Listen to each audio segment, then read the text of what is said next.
Kopi Kaleng, praktis, manis, dan jadi teman setia mahasiswa. Dari pagi sampai lembur malam, hampir di setiap meja kos atau tas kuliah, ada satu kaleng yang siap diminum. Tapi, tahukah kamu, kalau di balik rasa segar itu, ada cerita gizi yang gak sesederhana iklannya. Survei di beberapa kampus menunjukkan, lebih dari 60% mahasiswa mengonsumsi kopi kaleng minimal 3 kali seminggu. Alasan utamanya, biar gak ngantuk. Tapi, di balik itu, ada resiko kesehatan yang sering diabaikan.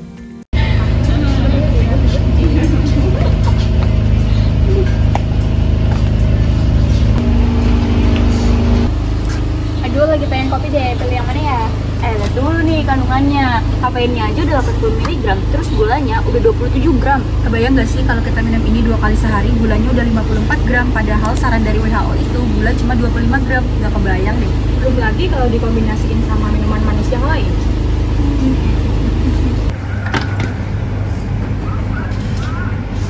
Berarti kalau aku lembur 3 malam berturut-turut bukan nilai yang naik, tapi gulanya yang naik.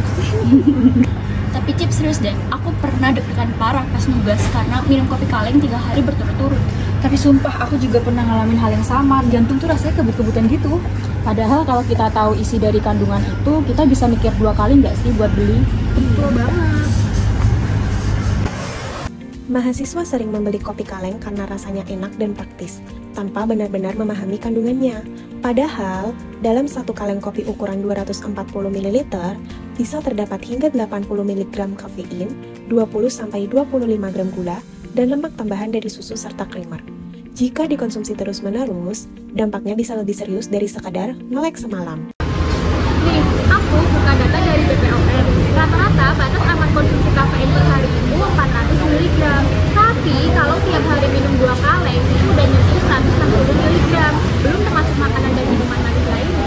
Masalahnya kopi kaleng itu punya 2 jebakan. Yang pertama rasanya terlalu manis dan juga efek energinya yang cukup sederhana. Iya, soalnya kandungan gulanya tinggi banget. Gula bikin otak merasa kita dapat energi. Tapi pas efeknya habis, kita udah harus ngolah lagi. Dan karena bentuknya itu minuman kaleng, jadi kita cuma ngerasa itu cuma minuman ringan. Padahal efeknya ke tubuh itu bahaya banget loh. Penyebab konsumsi berlebih pada mahasiswa antara lain tekanan akademik, promosi minuman siap saji, kebiasaan begadang, dan minimnya kesadaran membaca label pangan. Kopi kaleng menjadi simbol gaya hidup cepat, tapi tanpa disadari justru mempercepat resiko gangguan kesehatan. Waktu itu aku sempat beneran pernah deg-degan banget karena satu hari minum 2 kopi kaleng buat nemenin nugas. Rasanya jantung aku kayak mencopot. Dokter bilang efek dari kafein itu bisa meningkatkan tekanan darah dan ganggu irama jantung. Aku pernah baca juga kalau kita konsumsi kopi kaleng secara berlebihan bisa mengganggu pola tidur kita. Jadi kalau kita berhenti, bisa muslim dan juga Selain itu, kandungan gulanya tuh tinggi banget, bisa bikin resiko diabetes dan juga gangguan metabolik. Nah, dari sisi sosial juga ngaruh loh, mahasiswa itu jadi berpengaruh sama kopi buat produktif, padahal kan sebenarnya tubuhnya yang butuh istirahat. Dampak kopi kaleng bukan hanya pada kesehatan jantung, tapi juga metabolisme dan psikologis. Tubuh menjadi lebih mudah lelah, stres meningkat, dan pola tidur terganggu. Dalam jangka panjang, bisa memicu hipertensi, gangguan lambung, dan resistensi insulin. Nih, coba bikin kopi sendiri tanpa gula tambahan. Kalau mau lebih manis, bisa campur pakai madu sedikit. Rasanya akan lebih enak dan juga bersehat. Ternyata nggak seburuk yang aku kira, lebih ringan juga di tenggorokan. Tapi sebelum beli jangan lupa buat cek label komposisinya karena kita juga harus cek kadar gula dan kafeinnya. terus jangan minum waktu pas lagi kosong karena itu efeknya bisa makin kuat di jantung.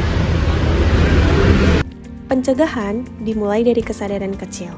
Memahami tubuh sendiri, batasi konsumsi kopi kaleng maksimal 1 per hari, hindari dikombinasi dengan minuman manis lain, dan pilih waktu minum yang tepat.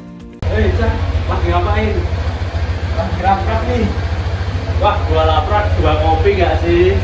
Dua laprak boleh, mau ada kopi, siap-siap dua kali jantung. Nice, gak apa-apa. Tanpa kopi kita gak bakalan bisa kerjain laprak-laprak ini tuh. Tuh, kerjain. Ya, siap-siap aja, cek kolesterol di bulan depan, Dokter Yusuf. Aman. Wah, emang bener-bener nih kopi anjir. Musik ini ke Kopi kaleng bukan musuh, tapi cara kita mengkonsumsinya bisa jadi kunci kesehatan. Kenali batas tubuhmu, pahami isi minumanmu, dan ubah kebiasaan kecil jadi langkah besar menuju hidup yang lebih seimbang.